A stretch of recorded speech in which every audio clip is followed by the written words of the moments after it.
There is a moment in every human life when time stops being infinite and becomes finite.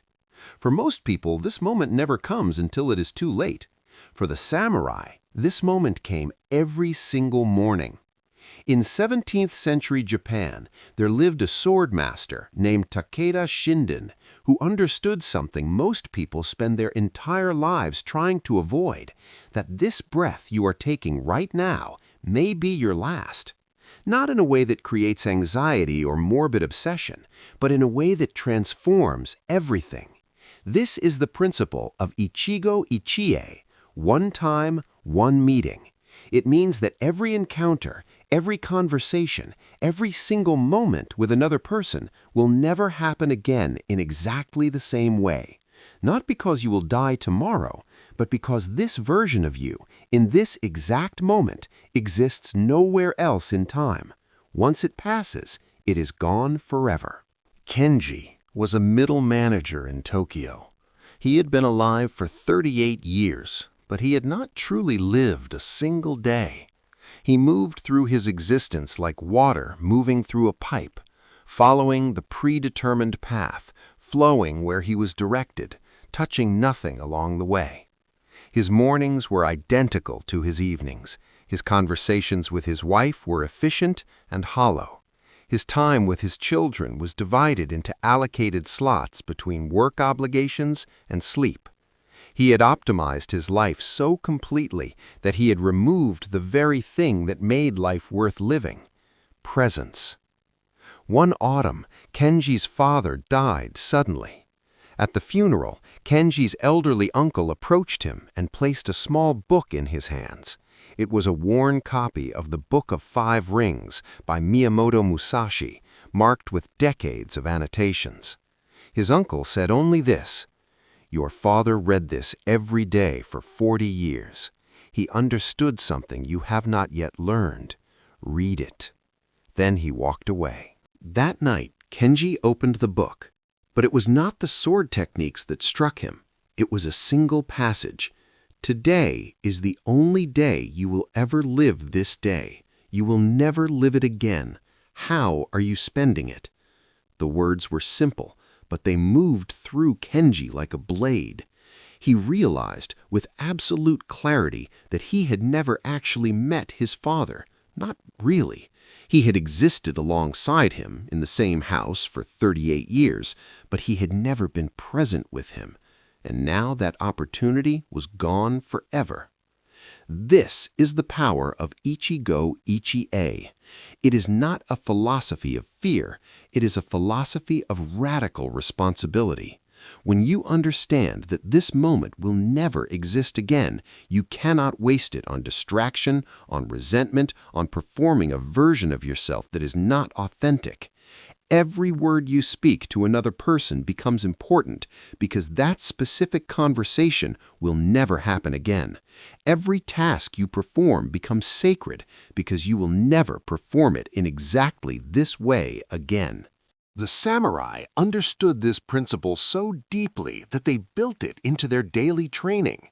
A samurai preparing for battle knew that any fight could be his last. But more importantly, any conversation with a comrade could be the last conversation they ever had. So they spoke with intention. They listened without reservation. They were not distracted by what happened yesterday or what might happen tomorrow. They were completely, utterly present. Musashi wrote in his teachings that a warrior must approach each encounter as if it were a duel to the death. This was not meant to create paranoia or aggression. It was meant to cultivate absolute presence. When you treat a moment as if it matters completely, because it does, you cannot half engage with it. You cannot check your phone during a conversation with someone you love. You cannot perform empty work.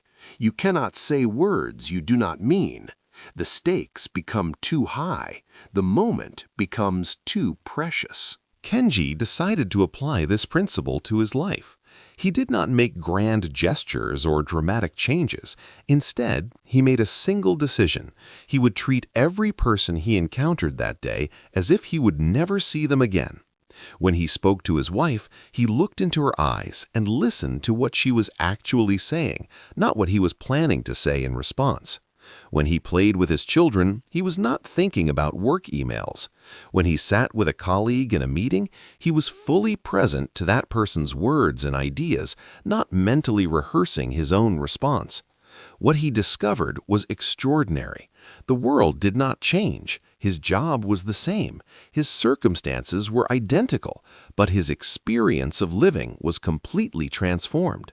A conversation with a stranger on the train became an entire universe of human connection. A meal with his family became a meditation. The mundane became sacred, not because anything external had changed, but because his presence had changed. This is what the samurai knew that modern people have forgotten. Presence is not a luxury or a wellness trend. It is the fundamental condition of a life actually lived. Every moment you are not present is a moment that disappears, unused, taking a piece of your life with it. And unlike a warrior's sword, which he can polish and sharpen and prepare for the next battle, time cannot be recovered. It can only be spent or wasted, nothing else. The principle of Ichi-Go Ichi-E teaches us that the quality of your life is determined not by how many moments you accumulate, but by how many of them you actually inhabit. You can live 60 years and never truly be alive, or you can live 30 years in absolute presence and have lived more fully than most people who live to be ancient. The length of your life is not within your control. The depth of your life is entirely within your control. Kimji learned this truth too late to share it with his father. But he had not lost his wife, his children, his colleagues, his friends. They were all still here, still offering him the gift of Ichi-Go Ichi-E. One time, one meeting. This moment, right now, will never come again. The person you are speaking to, the task you are performing, the breath you are taking, all of it is happening for the first and last time simultaneously. The samurai did not treat every moment like their last because they were obsessed with death. They treated every moment like their last because they understood the mathematics of a human life. You have perhaps 30,000 days. Some of those are already gone. You will not get them back. So the question is not whether you will die. The question is whether you will live before you do. And that answer is determined not by time, but by presence. This is what the ancient warriors knew. This is what Ichi-Go Ichi-E demands.